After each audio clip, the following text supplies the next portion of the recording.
I think it's valuable for anyone in the space to learn as much as you can about every discipline. I could never light a set like a gaffer or a director of photography could, but I can tell you if the process is going well. And I can tell you how much we should be spending on it, how long things should take. I know enough to understand those pieces, to understand what that team's needs are, and so how we can set them up to do their jobs well. And I feel like that's the producer's job, is finding the right people and providing them with the things that they need, coordinating, sharing the vision, and allowing them to be successful in their key areas of expertise. This is the Faith and Family Filmmakers podcast, helping filmmakers who share a Christian worldview stay in touch, informed, and inspired. Quiet on set. Rolling. Your hosts, Jeffrey and Jaclyn Witt. Welcome to the Faith and Family Filmmakers podcast. We're happy to be with you today. I'm Geoff. And I'm Jaclyn. And today we're talking with Aaron Burns. Aaron Burns is a passionate team leader and filmmaker who brings directing, producing, and business expertise to his projects. Aaron directed Birthright, Outlaw, a Western starring Sarah Drew, and the adventure film Legacy Peak, starring Lucas Black for Sony Affirm. His producing credits include the record-setting film Beyond the Mask, the #1 box office hit War Room, as well as Overcomer, Lifemark, Courageous Legacy, and Pendragon. He lives in Michigan with his wife Andrea and 5 children. Welcome to the podcast, Aaron. Thank you. It's great to be with you guys today. Yeah, it's great to have you. The first time we met was, I think, 2018 at Content. Pretty sure that was the year, and you were teaching a screenwriting boot camp that Jaclyn attended. Oh, that's fun. Yeah. That's right. Yeah. So 5 children, Aaron. How in the world do you do all this stuff? You're pretty productive. Well, I have a wonderful wife who is very much involved in what we're doing and supporting our adventures together. So it really is something that we view as, our family's team. It's one of our core values is family. And we try to put that into the films we make and also the way that we make them. It's one of our goals. So we've got 10-year-old down to 7-month-old. And when we do films, they travel with us and they're on the adventure from the start to the finish. Wow. That's That amazing. sounds like fun. Yeah, definitely. All right. So tell us how you got here. I know a little bit about your history. And so actually this kind of reminds me a bit of your own story, talking about family and making this like a family adventure. Tell our listeners how you got into film.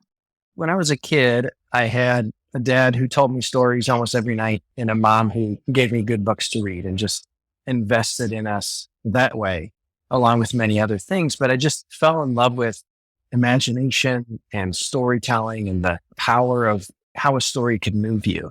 When I was probably 13 or 14, something like that, me and my siblings and my cousins decided to just have some fun in the backyard. And used to tease my dad that one of his biggest mistakes was loaning us the chainsaw so we could build a log cabin in the woods behind the house. And then we said, oh, now we've got to film like a short film here. And That's awesome. And it just kind of spiraled out of control from there till when it was last year of high school and college, we decided we'd try to make a feature. And of course, we didn't pick something normal like some kind of a modern day drama. We decided to do an epic adventure film set in the Dark Ages. So we gathered up all of our friends and the money I'd saved for college. Thankfully, I got a scholarship, so I didn't need it as much. But we built this giant 5th century hill fort and filmed this crazy movie over the course of the next 3 or 4 summers. Not really as a career, but just because we love storytelling. And then to watch what happened from there. It's been an adventure with many ups and downs, but so much to be thankful for. Yeah, that sounds incredible. It sounds like a really fun and amazing childhood. Definitely. It definitely was. I remember talking to my parents and just thanking them for all that they invested in us and to give us a sense of adventure and a sense of story and a love for the Lord and a love for people. I feel so blessed. And it's one of the things that I'm hoping to pass along to my kids as well. Did you have a favorite story growing up? I loved adventure stories of all kinds. So I think Robin Hood and Treasure Island and the Chronicles of Narnia, are some historical fiction, reading about the founding fathers, or even, the American West, like Davy Crockett and the Alamo, and, stories like that. And then, Dark Ages and Middle Ages stories, and honestly, anything that had heart and heroes and adventures. Those were the kind of stories that really inspired me, and I enjoyed reading as a kid. Yeah, I guess that's evident today. A lot of your stories have those kinds of elements in them, which is awesome. And I think we need more of those. It's always fun to go on an adventure. Let's move ahead and talk about when you got into film on a more professional level. For us, the first film we saw of yours was Beyond the Mask. We've actually watched it more than once. We watched it in the theaters in Canada. That's right, when it was first released. I don't think this was your first film, but tell us how you moved into working on films professionally. When I was in college, I went to Oakland University here in Michigan, and I wasn't studying filmmaking. It wasn't something that I thought would be a career for me, largely because nobody I knew did that. And it's just in Michigan, in the Detroit area, everybody's in the auto industry, and it's parts per million and 10-year timelines, and all very structured and organized. And the idea of entrepreneurism and storytelling and creativity in the arts is just not a huge thing in my community. So I remember, I'll say there was probably 3 big influences that drew my heart towards filmmaking as our vocation. The first was the opportunity that we had making this film Pendragon, seeing the impact that it had around the world. It's just a little movie literally that I made in high school and, my undergrad. Now we start getting letters from families in the Philippines and, families in South America. And it's this little tiny movie we made is now in 14 countries and 4 languages, all over the world. Wow. And people are writing and saying, hey, our kids really enjoyed this and were impacted by the message that you shared in it. When are you going to make your next movie? And we were kind of like, not planning to. So just to see the power of story on a global scale like that was pretty remarkable. And then 2 other things. One, God sent a mentor my way, a guy from my church. He kind of grabbed me by the proverbial scruff of my neck and said, you've been given gifts and opportunities and talents. How are you going to use those for the Lord? And he started just really discipling me, putting my nose into good Christian books and making me digest the Bible and process on my faith for myself. What had been, if you kind of grow up around religion and faith, it can be a cultural thing, but if it's going to be something that's real for you, you have to really own it. So that was an awakening for me during my college years. I was gifted with someone who was discipling me and making me ask those important questions. And then in business school, as I was working on my master's degree, my professor put up what's called a unique space map. And he said, if you're going to start a business, you have to compete differently, like Tesla did, making high-end, really cool electric cars. Back 8 or 10 years ago, nobody else was doing that. So they were able to get into a very crowded space, automotive, because they weren't competing with, F-150. They were doing something unique. So my assignment was, figure out a business for class of what you're going to do. And it kind of dawned on me that the idea of doing timeless faith and family adventure films, nobody else was doing that. And there was nothing for families to watch in that space. So my passion to do it as a career, as a vocation, started to grow out of those things. As I saw God using this little tiny movie that we'd done, and I had this desire to really engage in serving the world and sharing the love that God had given me with others. And then seeing the opening opportunity to potentially do that, those things kind of combined. And as we finished college, we embarked on the adventure of trying to produce the movie Beyond the Mask. Wow, that sounds amazing. What's interesting is that you were looking at, where is there this space that's not got a lot of, competition. But it's funny because when you're wanting to produce a movie, you look at what is already selling most of the time. So it's like you looked at it from a business perspective, which you would think would be the same as looking at it from a production perspective, except that I don't understand why there is this difference, because when it comes to distribution, it's like, I need to know what box it's going to fit in. So did you have any, clash when you moved into a space that wasn't already, successful and booming? Tons of clash. Yes. It's very interesting because filmmaking it's a risky business because you have to, from a cash flow perspective, you have to spend all the money before you get much revenue back, if any. So it's a lot of output, and then you wait to see what happens with the marketing. Now, there are obviously things you can do to reduce risk on those ends, but it's kind of a fear-driven industry. I was just having a meeting with someone that was discussing one of the projects we're developing, and they said, if you could get this person attached, then we'd all be interested.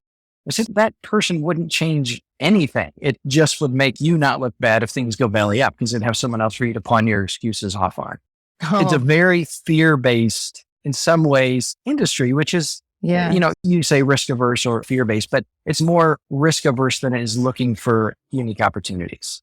So the mindset that I brought to it was probably different than the way most execs brought to it. So that was definitely a challenge to push that through. But then as you see movies like that performing, then it gets people more excited to partner with you for the next one. Right, exactly. Our other guest, Alexandra Boylan, said pretty much the same thing. Like she wanted to do something in a space that there wasn't already an audience for. And she said, well, there's no audience because nobody's doing it. That's all, and she pushed forward and she was successful. And so you've done the same thing and proven that, yes, there is an audience for it. It's just you have to give them something to come to in order for the audience to show up. Yeah. And I know for me, as I think about, we try to do family movie night once a week and to find something that will entertain my kids. Yes. And you think about that word, it means entertain is to hold one's attention and to make you think, like to entertain a guest or entertain a thought, right? So to have something that isn't just mind-numbing, amusement, but will actually entertain your kids and will leave you with something to chew on after that. It's challenging to find something that's appropriate for a family that is an adventure and isn't just, not to belittle any other kind of films out there, but many films in the quote unquote faith-based space are targeted towards an older and more female audience rather than a young family audience or family audience. So it's challenging. I know for me to come up with the next movie that we're going to watch and, you can use filtering services and stuff to improve films, but to have one that's made for your family and designed with them in mind is one of our goals. Cause I love my kids, want to make content and tell stories that will move them and hopefully do that for all the other families around the world who are wanting the same thing we're wanting. Yeah. And I know like when I was growing up, I remember watching movies with my family and I remember having conversations afterward, and I know that there can be some incredible conversations that can come out of movies. So for us as filmmakers to be able to make those movies that will provide opportunities for families to have conversations, and some conversations are hard to have. And so sometimes it's easier to open the door through a film than just like, well, sit down, kids, we need to talk about this. You know what I mean? For sure. And in the olden days of, decades gone by, telling stories in community. And nowadays, so many people just watch movies on their phones. There's nothing wrong with that. But to be able to come together, bring even a few families together to go to a theater or to watch it, at home on a big TV and have that experience of having gone on a journey and adventure together, it becomes a part of your shared memory. And you think of how often people will quote lines from movies or lines from stories and reference characters and those kind of things. It can become a part of our cultural fabric. I think of an opportunity I had years ago to go to London and to go to, one of the giant cathedrals there, and you walk in and there's all these statues of lords and ladies and, great men of the past who you have no idea who they are. But then as you walk farther back, you get to what they call Poets Corner, and you see C.S. Lewis and Chaucer and Jane Austen and all these names that every single one of them. And the characters that they created, I think of Dickens creating A Christmas Carol, and Scrooge is such a real character. We read Scrooge a few years ago with our kids. Maybe it was last Christmas for the first time. And now he's a touchstone in a conversation, and he's more alive today mentally. He's still a character than some of these great giant statues at the front of the cathedral back in the day. So I think about the role of the storyteller in culture and the opportunity that we have, the privilege to get to tell stories is one that we take seriously and talk about a lot. What does our culture need us to say? Yes, it's showbiz. There's both halves of that, but how can we take our responsibility seriously? Starting November 7, you can learn the foundations of story development for screenplays with me, Jaclyn Witt, in my 6-week mentorship class called Screenwriting Foundations. If you've been writing for a while but struggling to win awards or sell your work, or if you're new to screenwriting, Screenwriting Foundations will guide you through the process of writing a satisfying story that works for film.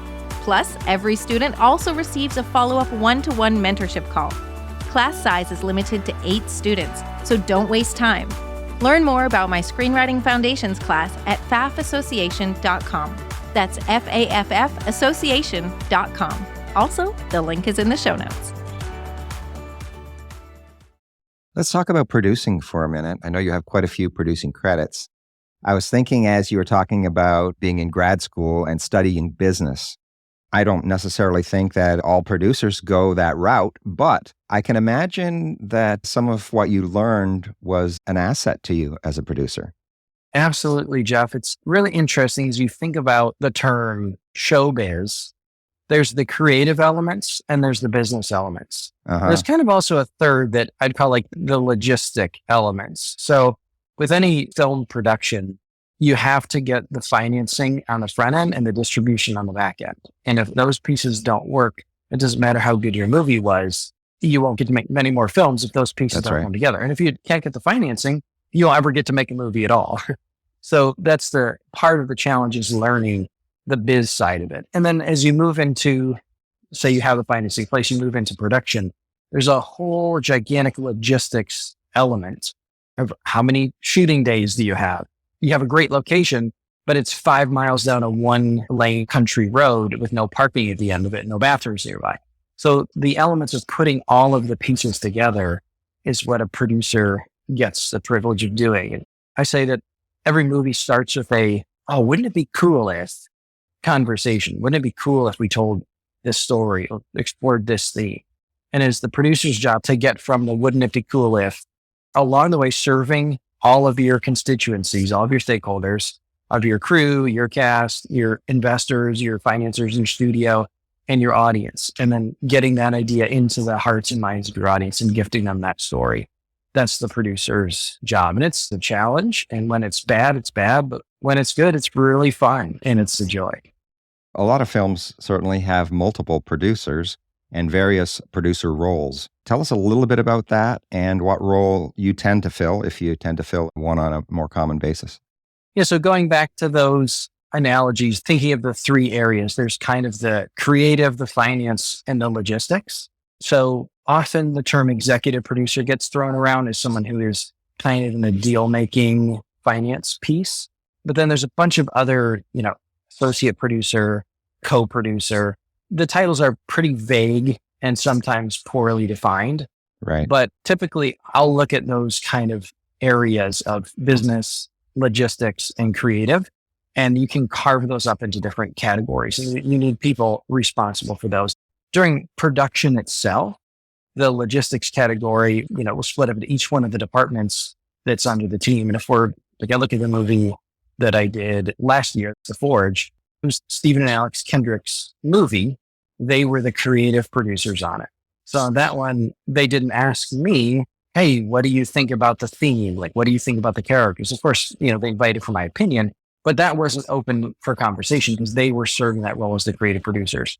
And also they were working with Sonia Firm, which I've done business deals with them on other projects, but they were handling the financing and distribution part and largely running with the creative role. So where I would step in, along with the rest of our producers, is on the scheduling, budgeting, locations, casting, managing post-production, managing timeline and schedules in those pieces. And then, from there, we'd split those elements down even more on our team. So I have a good friend, Justin Tolley, who is a master of the production office. And so he kind of handles the detail budgeting and works with the bonding company and works with the accountants and payroll and all those things. So on that one, I, particularly handle the cast. And so I'm, doing those deals, doing the auditions, negotiating those pieces. And then I handled all of post-production. So I'm setting up the editing process, setting up the DI process and the VFX and all those things. So when you have the privilege of having multiple producers, it's such a joy to split up the work into different categories. So that's just one example of the project. On another movie like Birthright, Outlaw, that we shot the fall before, it was me and David Cook were the two main producers, and then we had several co-producers on that as well, handling various pieces. But I was directing that film. So I was handling the business side and some of the higher level casting pieces. But then by the time we got to production, I was almost entirely stepping out of the logistics and the detail roles and handing those over to David and Kevin and Justin and Sarah were two other producers on that project, handing those pieces over to them so I could focus on the creative part of it. So I think it's valuable for anyone in the space to learn as much as you can about every discipline. I could never light a set like a gaffer or a director of photography could. Right. But I can tell you if the process is going well, and I can tell you how much we should be spending on it, how long things should take. I know enough to understand those pieces, to understand what that team's needs are, and so how we can set them up to do their jobs well.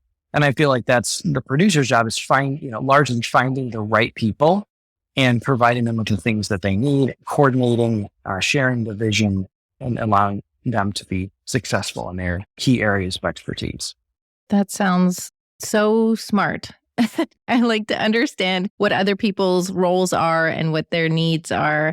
Not to say that you have to do all of the roles, but if you have a good understanding of what it takes to fulfill that role, it definitely is going to make everything flow smoother, not only because you can provide for needs, but like being able to give them the space that they need to do their job well, I guess would also be an important thing to factor in and understand and be able to encourage and stuff like that.